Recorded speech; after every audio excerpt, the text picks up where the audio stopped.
Hey guys, Rod here today talking about someone had reached out to us, and so we're going to talk a little bit about cost strategies on rented acres. How are we going to get the most out of every acre that we rent and yet leave it at least as good and hopefully better than what we found it? In today's environment, we have to be very judicious in what we do. And we still believe that all acres start with a soil test, that we come in, we figure out exactly what we need, and that's exactly what we do.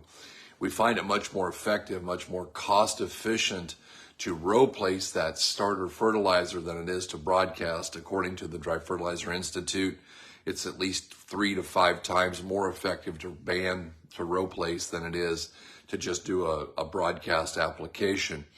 The thing we're really seeing on these rented acres is sometimes we get into trouble with calcium. We see guys who, the pH is really not good. And while we know that pH needs to be fixed long term, obviously we rented something right now, the pH is bad. What are we going to do?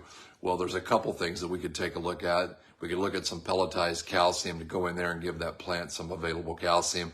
The thing we'd really recommend is a pint of chelated calcium right in the seed trench, so that baby plant does have some calcium to help with that cell wall structure as we are getting that baby up and going and growing. And then we can foliar feed some additional calcium down the road if we think that's what we need as one of the strategies. Another thing that we do take a look at is doing all of the micronutrients that we need for this year, for this growing season. We're not going to address those. We're not going to fix those. We're not going to change the levels in the soil, but we're going to provide that plant with everything that it needs with equal opportunity nutrition so that it has the opportunity to give us the most bushels for the least amount of cost. And then as a last strategy, we can come in and we can take a look at it depending upon what we have. Do we have a great crop? Do we have a sort of a great crop? Do we have a below average crop? We're going to take a look at foliar feeding and saying, okay, for a low investment, we have the opportunity to push this and to get more out of it.